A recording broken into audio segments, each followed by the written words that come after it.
পল্লবীর আসল পরিচয় জানতে পেরে চমকে গেল আদিত্য। হ্যাঁ বন্ধুরা, এমনটাই দেখা যাবে। তাই সম্পূর্ণ জানতে ভিডিওটিতে লাইক দিয়ে চ্যানেলটি সাবস্ক্রাইব করে দেখতে থাকুন।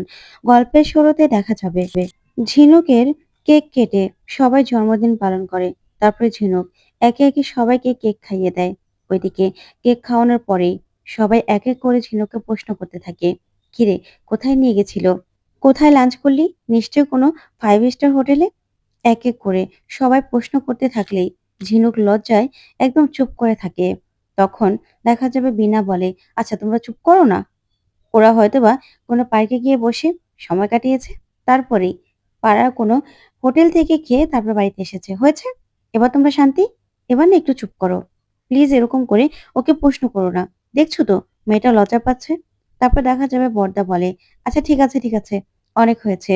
এটা বল ঝিনুক, তুই সম্রাটের সঙ্গে খুশি তো? তুই কোনো অমত করছিস না তো? তখন ঝিনুক মাথা নেড়ে বলে, হ্যাঁ, সম্রাটের সঙ্গে ও খুশি। তখন বড়দা বলে, ব্যাস, তাহলেই হলো। আর কিচ্ছু লাগবে না। আচ্ছা অনেক রাত হয়ে গেছে। এবার এবার আমি ঘুমোতে যাই। সকালবেলা অফিস আছে তো। তখন দেখা যাবে নিজের বাচ্চাকেও সেখান থেকে নিয়ে যায় আর বলে, হোমওয়ার্ক করতে দিয়েছিলাম। করেছিস? সকাল থেকে স্কুল আছে। চল এখান থেকে। তারপরেই এক এক করে সবাই চলে যায়। ওইদিকে দেখা যাবে তখন বীণা, তারপরে পল্লবী, কমলা, ঠাম্মি, তারপর ছোট বৌদি সবাই আছে। তখন ঝিনুককে বলে, ঝিনুক এবার বলো তো কি করলো সম্রাট? তখন ঝিনুক বলে, জানো তো, আমাকে গ্যাস বেলুনে নিয়ে গেছিল। তখন এই কথা শুনে বীণা, ছোট বৌদি অবাক হয় আর বলে, কি বলছো? গ্যাস বেলুন মানে? ওই যে বাবানকে যেগুলো কিনে দেই, ওই গ্যাস বেলুন? তুমি কি বাচ্চা নাকি তোমাকে কিনে দিল? তখন ঝিনুক বলে, আরে না, এয়ার গ্যাস বেলুন, যেটা আকাশে ওড়ে। তখন তো এই কথা শুনে সবাই অবাক হয়। তখন ঝিনুক বলে, জানো তো, আমার যা যা স্বপ্ন ছিল সবকিছু সম্রাট আজকে ফুলফিল করেছে। গ্যাস বেলুন করে আমরা কত ফিট উপরে উঠে গেছিলাম। আকাশের মধ্যে উড়েছি আমি আর সম্রাট। তারপরেই একটা হেলিকপ্টার এসেই পুষ্প পুষ্পবৃষ্টি করছিল। আর আমরা দুজন দাঁড়িয়েছিলাম সেখানে টাইটানিকের মতো। সম্রাট আমাকে প্রপোজ করেছে। তখন তো এই কথা শুনে সবাই ভীষণ খুশি হয়, বলে, কি বলছো ঝিনুক? তখন ঝিনুক বলে, হ্যাঁ। তখন কমলা বলে, এগুলো তো জানতাম যে বিদেশে অ্যারেঞ্জ করা যায়, দেশে পাওয়া যায় নাকি? তখন ঝিনুক বলে, মা পাওয়া যায় তো দেখলাম। সম্রাট তো আমার জন্য গ্যাস বেলুন অ্যারেঞ্জ করেছিল। উপরে উঠেছিলাম, আমরা উড়েছিলাম। তারপরেই না, জানো, আমরা একটা 5 স্টার হোটেলে গিয়েছিলাম। সেখানে বিরাট বড় এক কেক কেটে আমার বার্থডে সেলিব্রেট করা হয়েছে। আর কেকটা কি মজা যে ছিল কি বলবো। একটা কেক এত মজা হতে পারে আমি কোনোদিনও জানতামই না, যদি কেকটা না খেতাম। তারপরে ছিল ক্যান্ডেল লাইট ডিনার, আরো কত কি। আর এই যে এই গিফটটা না আমাকে সম্রাট দিয়েছে। তখন ঝিনুকের হাতে ফ্ল্যাশলাইটটা দেখেই খুশি হয়ে যায় পল্লবী আর ২ বৌদি। তখন ছোট বৌদি বলে, ঝিনুক, সত্যি কথা বলতে কি তোমার সঙ্গে না আমার খুব হিংসে হচ্ছে। খুব ভালো লাগছে। সম্রাট তোমার এত কেয়ার নিয়েছে, এত ভালোবাসে তোমাকে। তারপরেই ঝিনুক ভীষণ খুশি হয়ে যায়। আর সবাই ব্রেসলেটটা দেখেই ভীষণ খুশি হয়। তারপর বীণা বলে, কিন্তু বাবা যদি এসব কিছু জানতে পারে না, বাবা একদম চিন্তা করতে শেষ হয়ে যাবে ঝিনুক। তখন ঝিনুক হাসতে থাকে। তারপরে পল্লবী বলে, দেখো মেয়ের কাণ্ড। যেই মেয়ে টেনশনে ছিল কালকে অবধি যে সম্রাট ওকে ভালোবাসবে কিনা, সেই মেয়ে চোখে মুখে দেখো কি আনন্দ। তখন এই কথা শুনে সবাই খুশি হয়। তারপরেই ঝিনুক বলে, জানো তো, যখন বাড়িতে পৌঁছে দিতে আসলো তার আগে আমাকে অনেকগুলো চকলেট গিফট করেছে। তখন বিনা ইশারায় বলে যে ওই বলে দিয়েছিল যে ঝিনুকের চকলেট পছন্দ। তখন ঝিনুক বলে, আমার সব পছন্দ অপছন্দ ও জেনে নিয়েছে, আমি কি পছন্দ করি। আমাকে ভালো করে ও অবজার্ভ করেছে, ও জেনেছে। জানো তো, আমার সব খুশি ও রাখবে। তখন এই কথা শুনে কমলা বলে, যাক, তুই খুশি? তাহলেই হলো। আমরাও খুশি। তারপরেই ছোট বৌদি গিয়ে শুয়ে পড়ে। এদিকে কমলা বলে, বড় বৌমা, আমি গিয়ে একটু শুই, তারপর আমাকে ডেকো তোমার বাবা আসলে। তখন বীণা বলে, ঠিক আছে মা, আপনি যান, আমি আপনাকে ডেকে দেব। তারপর কমলা চলে গেলেই বীণা আর পল্লবী কাজ করতে চলে যায়। এদিকে ঝিনুক ঘরে গিয়ে শুধু সম্রাটের কথাই ভাবতে থাকে। তারপর দেখা যাবে পল্লবী রাতে একা মিঠির কথা ভাবছে আর কাঁদছে আর বলে, কি জানি, মেয়েটাকে আজকে ওরা ঠিকমতো পেট ভরে খেতে দিল নাকি? নাকি আবার নতুন করে কোনো অত্যাচার করছে? আমি তো কিছুই বুঝতে পারছি না। মিঠিকে কি আমি কোনোভাবেই আমার নিজের কাছে রাখতে পারবো না কখনো? তখন এই ভেবেই কান্নায় ভেঙে পড়ে পল্লবী। অন্যদিকে আদিত্য বলে, আমি তো কোনোভাবেই পারছি না ওর মন রাখতে। তখন ওর চা বন্ধুদেরকে বলে, "দেখ আমাকে একটা লাথি দে। পিছন থেকে লাথি দে।" তখন ওরা ঠিকই লাথি দিতে যায়। তখন আদিত্য বলে, "তোদের লাথি দিতে বলবো বলে লাথি দিবি? দেখ তোর বৌদিকে এখনো আমি খুশি করতে পারছি না। ওর খুশির কারণ কি সেটাও জানতে পারছি না।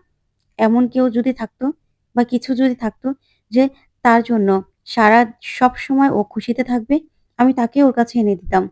কিন্তু সেটা কি আমি তো সেটাই বুঝতে পারছি না।" এই কথা ভেবেই আদিত্য খুব টেনশনে পড়ে যায়। অন্যদিকে রণ বারবার করে ঝিনুকে বার্থডে উইশ করতে যায় আবার করেও না। আর মদ খেতে থাকে। আর খুব কষ্ট পেতে থাকে। তখন ওর বন্ধুরা বলে, "দেখ রণ, তুই এরকম কেন করছিস? এখানে তো ঝিনুকের দোষ। তোর ভালোবাসাটাও কেন বুঝতে পারল না? একজন মেয়ে, একজন ছেলের ভালোবাসা মন বুঝতে পারবে না এটা তো হতে পারে না। এটা তো ব্যর্থতা। তার মানে ও তোকে নিয়ে খেলেছে।" তখন রণ বলে, "না, ঝিনুকের কোনো দোষ নেই। ঝিনুক আমাকে বন্ধুর মতোই দেখত।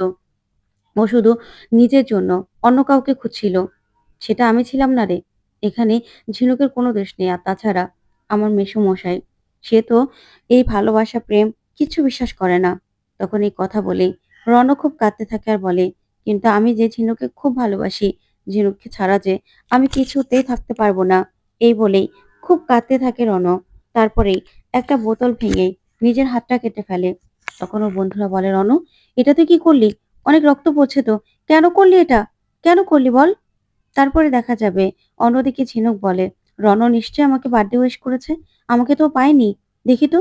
তখন দেখে কোনো মেসেজ নেই, কোনো ফোনও নেই। তখন ঝিনুক রণকে ভয়েস মেসেজ করে আর বলে, "কোথায় রে তুই? তুই আজকে আমার বার্থডে জেনেও একটা উইশও করলি না? কোথায় আছিস তুই?" তখন রণ এটা শুনে আরো কান্না ভেঙে পড়ে। তখন ওর বন্ধুরা ওকে নিচে নিয়ে যায়। তখন ওর মাসিমণি বলে, "রণ, কি হয়েছে তোর? হাতটা কাটলো কি করে? দেখি বাবা, আয় ভিতর আয়, ভিতর আয়।" এই বলেই খুব কান্নাকাটি শুরু করে দেয় রণর মাসিমণি। অন্যদিকে দেখা যাবে ঝিনুক ঘরে ঘুমোতে আসে। তখন পল্লবী বলে, "ঝিনুক, তুই খুশি তো?"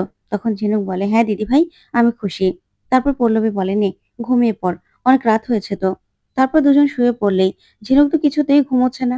তখন পল্লবী বলে, "কিরে, এরকম ছটফট করছিস কেন?" তখন ঝিনুক বলে, "জানিস তো দিদিভাই, আজকে যা, যা ঘটেছে না, কি বলবো? আমি তো সেগুলো ভুলতেই পারছি না। সত্যি, আমার জীবনেও এত কিছু হতে পারে, আমি না কোনোদিনও ভাবতে পারিনি।" তখন এই কথা শুনে পল্লবী খুশি হয়। তারপর দেখা যাবে সম্রাট ঝিনুককে ফোন করে আর বলে, "তুমি মজা পেয়েছো তো?" তখন ঝিনুক বলে, "আমার জীবনে এর থেকে মজা আমি আর কোনোদিন পাইনি। সত্যি, তুমি আজকে আমার সব স্বপ্ন পূরণ করেছো। আচ্ছা, সারাদিন তো অনেক ক্লান্ত ছিলাম। তাহলে এখন শুয়ে পড়ো।" তখন সম্রাট বলে, "ঠিক আছে।" এই বলে ঝিনুক ফোন রেখে দেয়। তারপরেই আবার মেসেজে ওরা কথা বলতে থাকে। তখন পল্লবী দেখে খুশি হয়ে যায়। তখন সকাল হয়ে যায়। সকাল হলেই ঝিনুক পড়ে, পড়ে ঘুমোচ্ছে। তখন কমলা আসে আর এসে বলে, "কি ব্যাপার? ঝিনুক তো আজকে এখনো ঘুম থেকে উঠল না?" তখন পল্লবী বলে, "তোমার মেয়ে? তোমার মেয়ে রাতভর কি করেছে জিজ্ঞাসা করো না?" তখন কমলা বলে, "ও ঝিনুক, ওঠ মা। তোর বাবা আসার পর থেকেই তোকে দেখতে চাইছে। যা তোর বাবার সঙ্গে একটু দেখা করে আয়।" তখন ঝিনুক উঠে বসে। তারপরেই কমলা বলে, "কিরে মা, তোর শরীর ঠিক আছে তো?" তখন পল্লবী বলে, "ঠিক থাকবে না? তোমার মেয়ে কি করেছে জিজ্ঞাসা করো। মেসেজে বরের সঙ্গে কথা বলতে, বলতে তো রাত ভোর করে ফেলেছে।" তখন ঝিনুক বলে, "না, না মা, দিদিভাই না মিথ্যে কথা বলছে। ধুর, এত কেন বাজে কথা বলিস বলতো? একটুখানি তো কথা বলেছি।" তখন পল্লবী বলে, "একটুখানি? সারা রাত ভোর করে ফেলেছিস।" তখন ঝিনুক লজ্জা পেয়ে সেখান থেকে চলে যায়। তারপর পল্লবী বলে, "জানো তো মা, আমার না ভীষণ ভালো লাগছে যে ঝিনুক সম্রাটকে এত তাড়াতাড়ি ভালোবেসে ফেলেছে।" তখন কমলা বলে, "যাক, তাহলে তো আর কোনো চিন্তাই রইল না। কারণ আমার তো চিন্তাই ছিল যে ঝিনুক সম্রাটকে ভালোবাসবে কিনা। কিন্তু এখন যখন ঝিনুক সম্রাটকে ভালোবাসতে পেরেছে, মনে জায়গা দিতে পেরেছে, তাহলে আমার আর কোনো চিন্তা রইল না।" তখন এই কথা শুনে পল্লবীও ভীষণ খুশি হয়। তখন পল্লবী বলে, "আচ্ছা মা, মিঠিকে কি আমি কখনোই কাছে পাবো না?" তো বন্ধুরা, কেমন লাগলো আজকের আপডেট? কমেন্ট করে জানাতে ভুলবে না। ধন্যবাদ।